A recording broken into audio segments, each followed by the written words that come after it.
There is not only a shortage of coronavirus test kits, government officials and healthcare workers say they don't have enough of the swabs used in those kits. Here's Health and Human Services Secretary Alex Azar earlier today.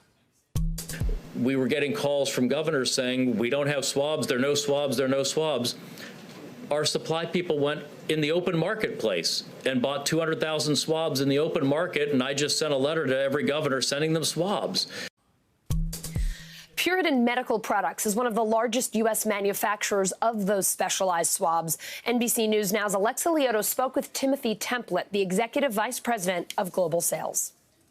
And I'm assuming you've had sort of a busy last few months. Can you walk me through, to say the least? Yes. It's an understatement, really. Obviously, the coronavirus is something that we've been looking at for several months. How has the process been in terms of communicating with the different agencies? Really, the escalation of production really started Saturday. I mean, that was when the communications came over that, this is serious. The government needs, collection devices. They need transport media. How fast and how soon can we get it? And it really started Saturday, and today it's Thursday, and we're running almost 24 hours a day, 7 days a week, making all types of swabs for the virus, with commitments now to the government and to other larger players to provide the swabs necessary to do the collection.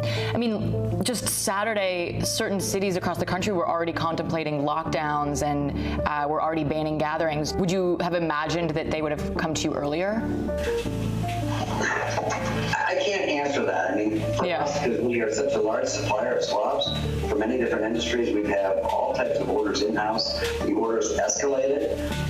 We knew they were for coronavirus, but we didn't know the magnitude of the additional capacity necessary. Mm-hmm. And so on Saturday, that's when it started. And Monday, it started here in the factory. And this weekend, we will have a major ramp up on production and wrapping swabs to go to the sterilizer for the coronavirus. The government wants as much as they can get.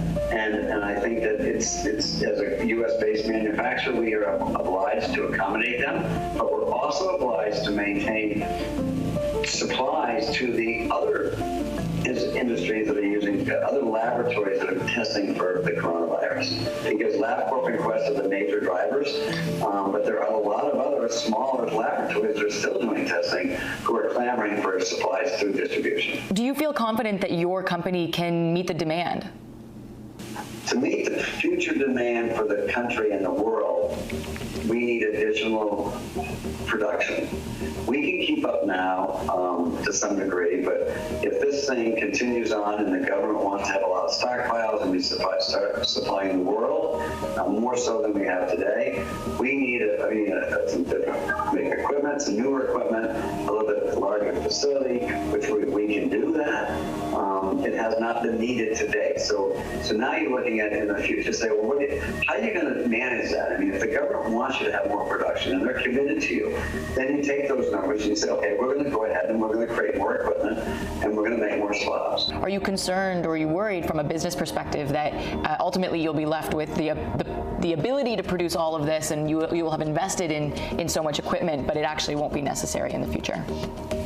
That's the balance. I mean, if someone, in particular, if the government or the government commits to you that we don't want to be in this problem again and we want to have multiple millions of swabs in supply, then yes, if there's a guarantee there, then you are going to make the investment, not only for the government, but also for the rest of the other customers in the world, right? Mm-hmm. But not going to just go out and spend, $3 million on equipment and packaging equipment, filling lines, just at a whim. You need some assurance that what you spend your money on is going to get a payback for it. Are they giving you any assurance?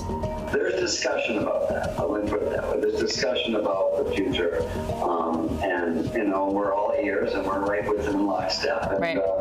And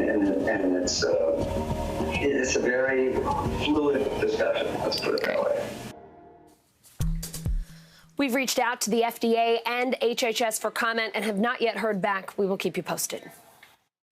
Hey, NBC News viewers, thanks for checking out our YouTube channel. Subscribe by clicking on that button down here and click on any of the videos over here to watch the latest interviews, show highlights, and digital exclusives.